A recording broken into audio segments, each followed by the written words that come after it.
Në kampin e opozitës, pra Demokratët kanë zgjedhur Këshillin Kombëtar, por për shkak të serisë protestave që kanë gjetur edhe mbështetjen e opozitës, ende nuk janë votuar kryesia dhe Sektretariati i Partisë. Do të kem tani një lidhje tjetër të drejtë për drejtë. Kam kolegen Klementina Cenkollari nga selia e Partisë Demokratike. Klementina, kur pritet zhvillohet votimi për kryesinë e Partisë Demokratike? Partia Demokratike i ka dhënë vetes më shumë kohë në fakt se sa rivalja socialiste, pasi pritet që të jetë mesi muajit janar,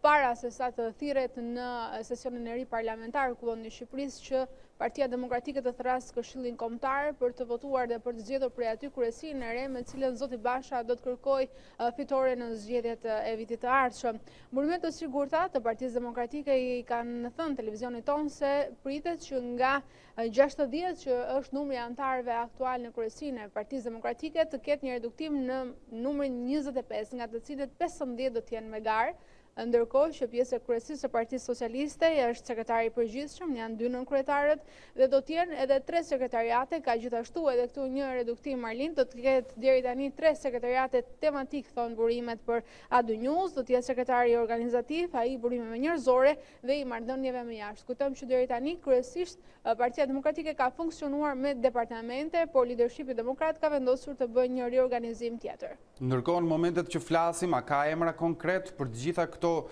ndarje brenda partisë?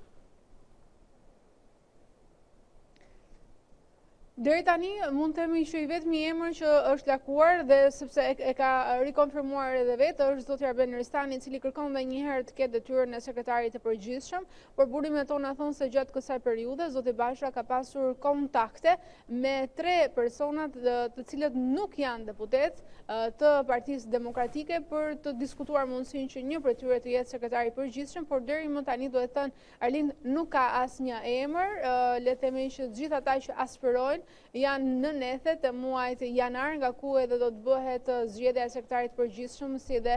2 nënkretarëve të Partisë nga ku do të bëhet pra zgjedhja e sekretarit të përgjithshëm, sikurse dhe anëtarëve të tjerë të kryesisë së Partisë Demokratike.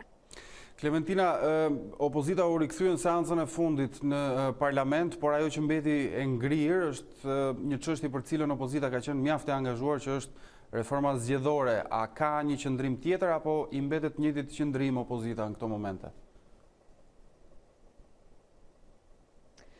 Po, sipas edhe komunikimit edhe të orëve të fundit me burimet tona pranë Partisë Demokratike, mundësitë që të votohet reforma zgjedhore për Partinë Demokratike janë pothuajse të shuara, sikundër nuk ka një draft konsensual, pra një tekst të përbashkët të ndryshimeve në ligjin zgjedhor që do të bënte të mundur votimin nga të dyja palët politike të reformës zgjedhore, të kërkuar me shumë këmbgulje nga faktori ndërkombëtar,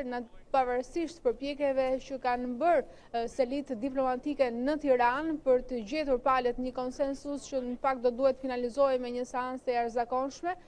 duket se kjo nuk është arritur, megjithatë të dyja palët nuk janë tërhequr dhe lënë mundësinë për të rënë dakord gjatë muajit janar në një përpjekje pra për të miratuar ashtu si tradicionalisht ndryshimet në kodin zgjedhor përmes konsensusit.